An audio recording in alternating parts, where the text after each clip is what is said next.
The door in the basement. My grandfather died 6 months ago. Last night, at exactly 3:13 a.m., I heard his voice coming from the basement. He sounded terrified, and he kept repeating the same sentence. "Don't open the door. It's pretending to be me." I froze in bed.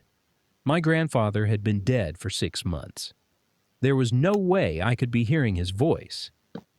Yet there it was, coming from beneath the house.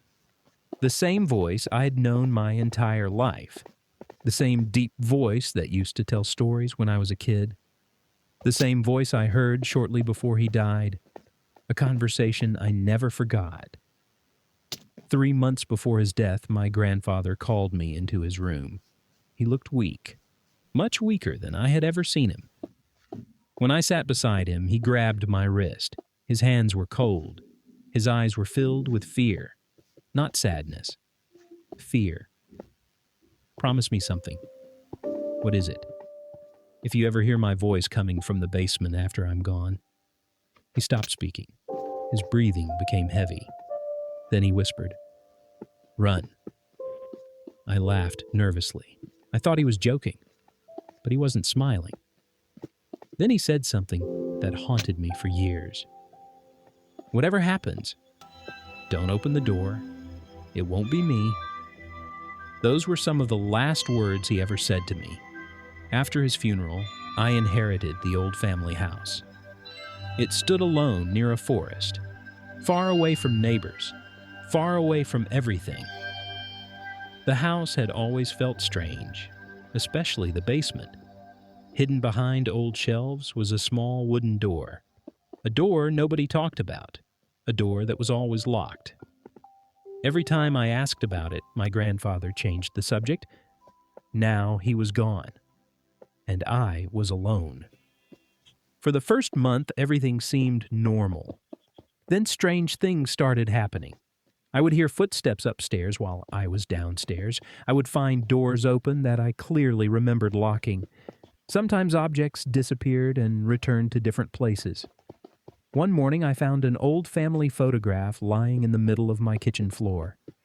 I had never seen that photograph before. When I picked it up, something caught my attention. In the background stood my grandfather, and behind him, near the basement stairs, there was a tall, dark figure, watching. I convinced myself it was just a shadow, but something about it felt wrong, very wrong. Days later, the nightmares began. Every night I dreamed of the basement door. Every night it was slightly more open. Every night I heard whispers coming from behind it, and every night I woke up exactly at 3:13 a.m. The same time. Every single night. Then came the voice. The first time I heard it, I nearly fell out of bed. "Help me." It was my grandfather. The voice echoed through the floorboards, coming from the basement. I grabbed my flashlight and slowly approached the stairs. The voice came again. "We don't have much time." My heart pounded. Part of me wanted to run. Part of me wanted answers. Eventually, fear won. I went back upstairs. The next night, the voice returned. And the night after that, and the night after that, always at 3:13 a.m., always sounding more desperate. Then one night, it said something different. "Don't let it trick you." I stopped. "What?" Silence. Then another voice answered. The exact same voice, the exact same tone, the exact same words, but somehow different. "Come downstairs." Every muscle in my body tightened. I couldn't tell which voice was real, one warning me, one calling me, both sounding exactly the same. That was when I decided to search the house. There had to be an explanation. For hours, I searched through my grandfather's belongings. Old journals, boxes, letters, locked drawers, anything. Then I found something hidden beneath a loose floorboard in his bedroom, a small black notebook. The pages were yellow with age. Most of it contained random notes. But near the end, I found several entries that made my blood run cold. One entry read, "It learns voices."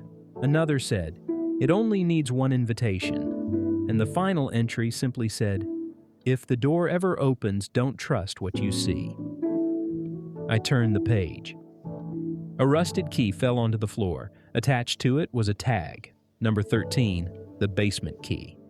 I stared at it for several seconds. Part of me wanted to throw it away. Instead, I put it in my pocket. That night, a storm covered the sky. Rain slammed against the windows. Thunder shook the walls. And at exactly 3:13 a.m., the voice returned. This time it screamed, "Please don't come down here." Then another voice interrupted, "Please help me." The second voice sounded calm, friendly, almost comforting. I walked to the basement stairs. The air felt colder than ever. With every step downward, the temperature dropped. Soon I could see my own breath.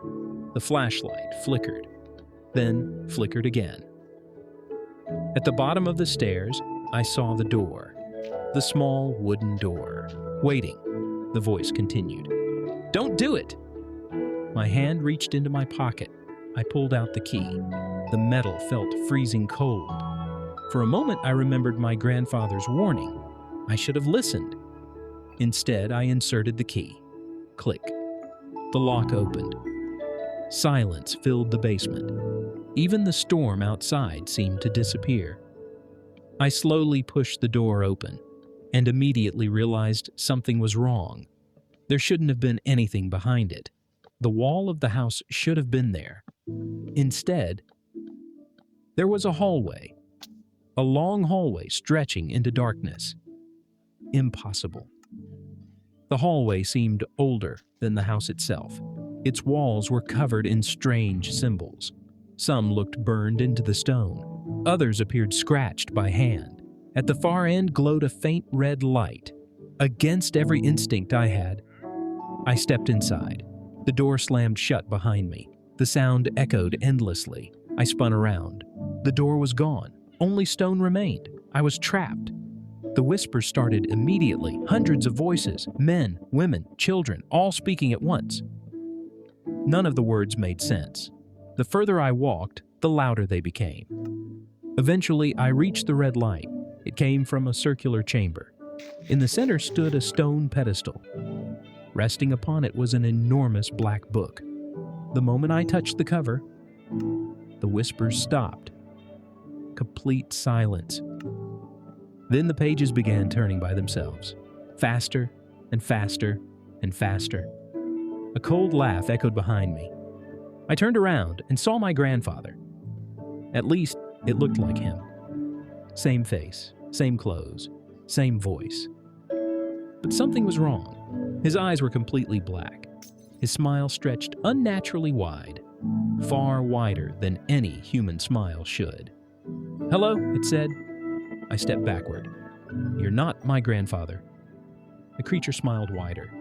"No." The room shook violently. Dust fell from the ceiling. The symbols on the walls began glowing red. Then more figures emerged from the darkness, each one wearing a different face. Faces of people I knew, friends, neighbors, family members, all smiling, all watching. The creature stepped closer. "We've been waiting." My heart raced. Waiting for what? It tilted its head. For someone to open the door. The chamber trembled again. Cracks spread across the floor. The whispers returned. Louder than ever. Then I heard a familiar voice. The real voice. My grandfather. Somewhere in the darkness. "Run!" I didn't hesitate. I turned and sprinted. The creature screamed. Footsteps thundered behind me. Hundreds of them. Chasing me. The hallway seemed longer now. Much longer.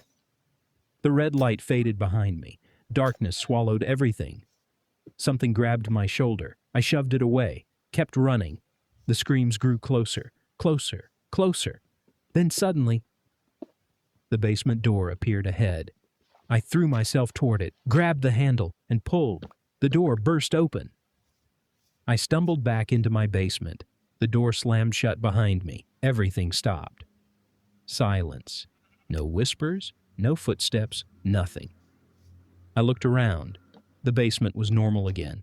The door was gone, only a solid wall remained. I thought it was over. I was wrong. Because every night since then, at exactly 3:13 a.m., 3 knocks echo from inside the wall. Knock, knock, knock. Then I hear my grandfather's voice, weak, distant, terrified, repeating the same sentence over and over again. Don't let it out. And last night, for the first time, another voice answered him from the darkness, a voice that sounded exactly like mine. And that's when I realized something came back with me. Thanks for being part of this journey. Don't forget to like and subscribe. More adventures ahead. See you soon.